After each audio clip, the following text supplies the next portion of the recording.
from Peter Kiley. Peter is a member of the University Council. He's also Honorary Consul for Slovakia and is Chairman of the Advisory Board for the Europe Institute. Thank you, Your Excellency. New Zealand is a valuable partner for the EU across a field including our shared interest in the Pacific.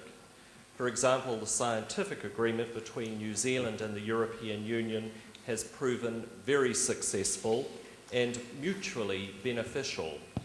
How can the EU and New Zealand further build their links and take this relationship to another level? Thank you. Just yesterday, as I said in my remarks, I discussed this with Prime Minister Key. What can we do after the end of the cycle? And we are in favor of a stronger formal framework to give shape to this relationship and also to cover many areas in a more structured and formal way. We are discussing this with our New Zealand friends and partners. I can tell you that with the same we have been doing with Australia, and we are committed to do that. And I personally believe, and this is, I say, obvious, that an important part of this cooperation should be precisely on scientific research, education matters. I think this is a matter where, in fact, we have a vocation to be a natural partners, to build on what already exists. As I said in my remarks, it is already important, what we have, but we can do much more in the future, linking those priorities in terms of research and education also to other matters that we believe are important, from food security to sustainable development, to the fight against climate change, to energy. So many areas where New Zealand and Europe, namely New Zealand, universities and research institutions and European counterparts have such a great expertise, and that I believe it could be mutually beneficial to share that expertise. We've got another question now from Margaret Wilson. She's not only Professor of Law at Waikato, but is a former Speaker, or should I say President of Parliament in European terms, and indeed Cabinet Minister. Thank you. Thank you very much, Mr. President, for your very insightful presentation. And for some of us, especially your declaration that the current financial and economic challenges facing the European Union will lead to a deeper integration and not a disintegration that I fear some economic commentators continue to speculate on. My question relates to the role of Parliament, as David has said, as a former Speaker of the New Zealand Parliament. I've been very interested in the discussion that's been taking place around how the democratic deficit within the various institutions of Europe can be addressed.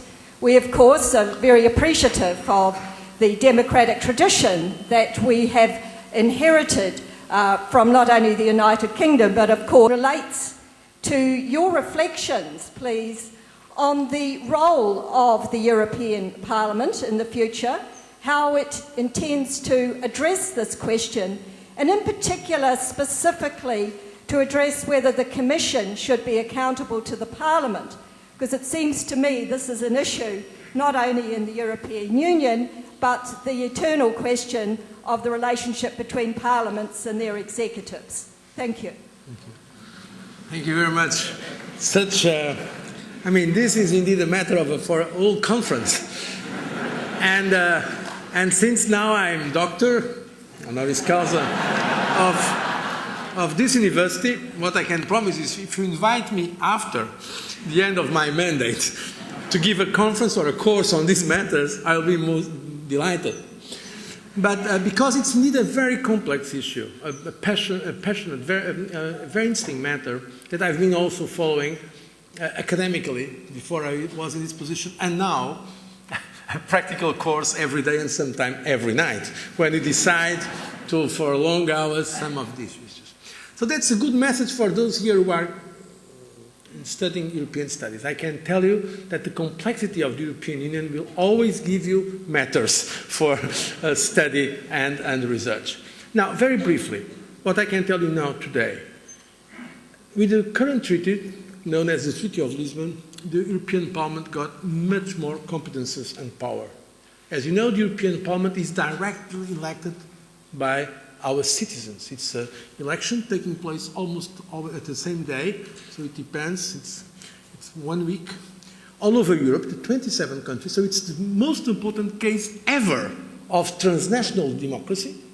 Number one, there was never such an experiment of having in 27 different countries that remain sovereign countries this exercise of direct election.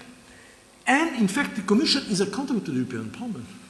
The Commission may fall, hopefully it will not happen, after a motion of censorship of the European Parliament. So we are accountable to the Parliament. But the Commission, it's a very original institution because, in fact, we have colleagues from all these 27 countries. So we meet every week with the 27 of us. The President of the Commission is chosen by the member states, but it has to be elected by the European Parliament. And I can tell you, because I was elected Prime Minister, it is more difficult to be elected President of the Commission than to be elected Prime Minister, at least in some of our member states. Because we have to have the consensus of the member states, but afterwards go for a vote, direct vote in the European Parliament, and it's a secret vote. So every member of the Parliament can vote or not for the Commission President, so he does not receive instructions from his capital, his or her capital. So it is, in fact, the European political system is a very complex system where we have what in Europe we call intergovernmental legitimacy, because we are a union of states, and all those states are democracies. If not, they cannot be members of the union. But also with direct election and direct legitimacy coming directly from the citizens. So it's a union of states, a union of citizens, where the states keep, of course, their sovereign rights, but they have decided to share, to pool their sovereignty, also accepting independent institutions. The Commission is an independent institution. We make an oath when we become members of the Commission to receive instructions of nobody, including the governments of the countries we come from. And we have this independent institution, supranational, as sometimes we say, as the European Central Bank, that is fully independent. So it's a very original construct, very difficult sometimes to explain, but in fact that has already a strong democratic legitimacy. But what I was saying, from a legal point of view, I think you can understand it. Now, from a political point of view, to be honest, it's much more complex. Because we have a parliament that is directly elected. But the reality is that we have not yet, that is something that the commentators and scholars that have studied the European Union almost, I think, all agree, we don't have yet what we could call a common public space. Also because we have, don't forget it, 23 different official languages among the 27 member states. Thanks God there is English. That is a lingua franca now that I would say almost everybody at the decision-making level understands in Europe. That's very good because it enables us to communicate easier. But in fact, all the documents of the European Union have to be translated in all the 23 languages.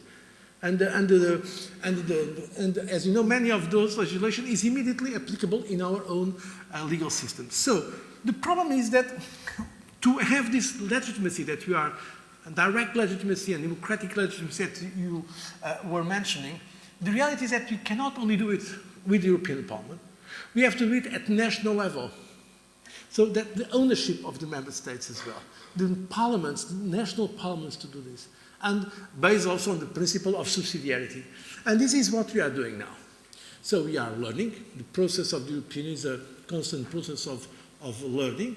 But my point, the point I made in my remarks initial, I think it's very, very honest also and objective. If you look at the European Union, in terms of construction, it has only made progress. And even in this present crisis, nobody seriously, the main political parties in Europe, let's say the center-left, the center-right, nobody is putting in question the European Union except some extremist populist parties. Everybody now is discussing how can we further integrate, how can we further enhance the coherence, namely in the Eurozone. And now I believe there are many more conditions for that. Also because the markets are demanding for that higher level of integration. So the answer is we need to reinforce the European institutions. including the European Parliament that is directly elected. But we need also in Europe to have this political space enlarged not only to what I sometimes call the Brussels Strasbourg, where the European Parliament meets, but also to each one of its capitals to have a complex democracy that legitimizes the options of our leaders.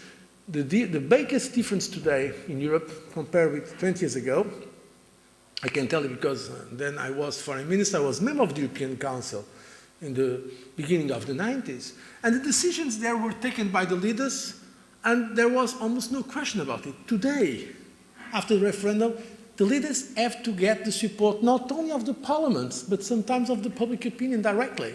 So it's a much more challenging effort. But I think this is growing, this awareness of the need to have also a public opinion that is more engaged in European affairs. So legitimizing by the political debate and also by results this great project that is the European Union.